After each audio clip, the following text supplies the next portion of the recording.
Olá, meus amores, tudo bem? O assunto de hoje é movimento circular uniforme. Então, a primeira coisa que a gente precisa entender. O nome do movimento é circular porque trata-se de um objeto numa trajetória não em linha reta mais, mas numa trajetória circular.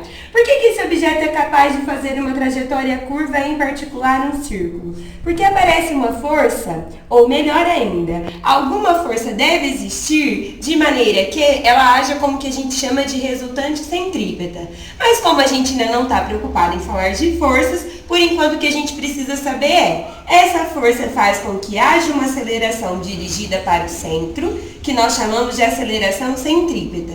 E que essa aceleração centrípeta é responsável nesse movimento por fazer a velocidade mudar de direção e sentido e acompanhar essa trajetória tangendo ela. Como a velocidade só vai mudar de direção e de sentido, nós chamamos esse movimento de uniforme. O módulo da velocidade continua sendo constante. Mas para a gente entender bem esse movimento, a gente precisa lembrar que círculos lembram ciclo. Lembram que o meu começo e o meu fim estão no mesmo lugar.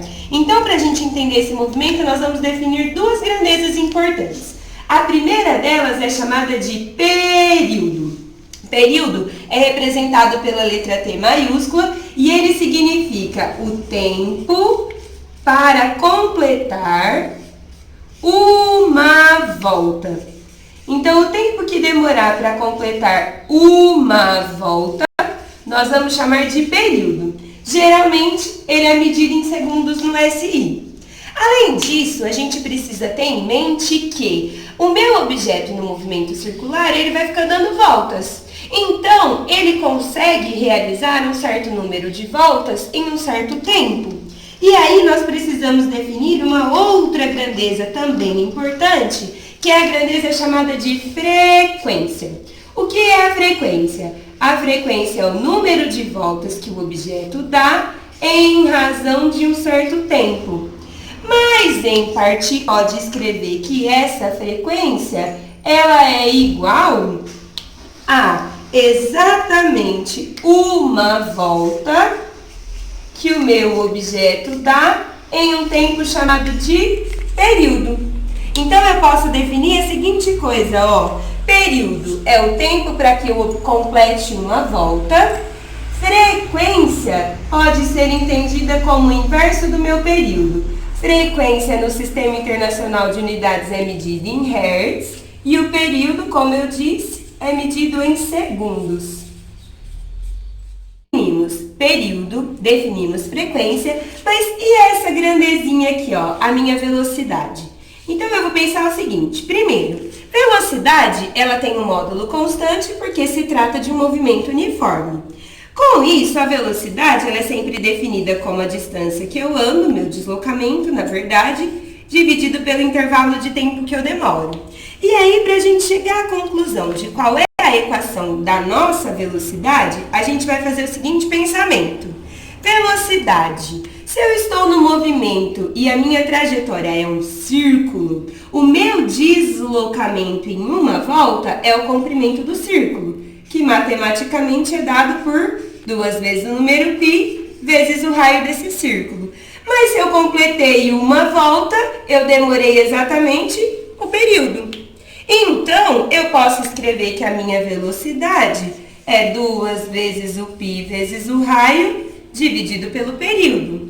Mas eu também posso entender que esta minha velocidade pode ser escrita da seguinte maneira, ó. Tudo que você tiver numa conta dividido pelo período é exatamente a mesma coisa que multiplicar pela frequência.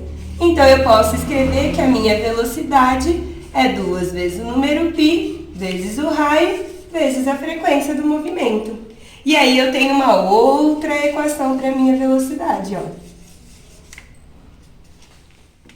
Vamos falar de uma segunda velocidade, que às vezes ela é chamada também de frequência angular, porque é o seguinte, quando eu estou completando uma volta, eu estou num movimento em que minha trajetória é um círculo, além de me deslocar sobre o perímetro do círculo, eu também vou completando ângulos. Então, eu vou definir uma nova velocidade, que é chamada de velocidade angular. Qual é a definição de velocidade angular? É o meu deslocamento angular em razão do meu tempo. Mas igualzinho à minha velocidade tangencial ou à minha velocidade linear, essa minha velocidade angular pode ser reescrita. E eu posso reescrevê-la da seguinte forma, ó. Para quem já teve aula de trigonometria, se eu der uma volta completa em um círculo, eu andei 2π radianos de ângulo. E se eu fiz isso em uma volta, eu demorei o período, certo? Então, eu tenho um novo jeito de escrever a minha velocidade angular. E além desse jeito, lembra? Tudo que eu divido pelo período é a mesma coisa que eu multiplicar pela frequência. Então, eu posso escrever que a velocidade angular é igual a 2 vezes o número π vezes a minha frequência. E aí, eu tenho 3 opções de expressão para a minha velocidade angular. Eu tenho a seguinte opção, ó. Eu posso achar a velocidade angular se eu souber a variação angular em relação a um certo intervalo de tempo. Não é comum, mas eu posso usar. Posso calcular a velocidade angular como sendo 2π sobre o período, ou ainda a velocidade angular como sendo 2π vezes a frequência. Não sei se vocês percebem, mas 2π vezes a frequência está dentro da equação da velocidade tangencial.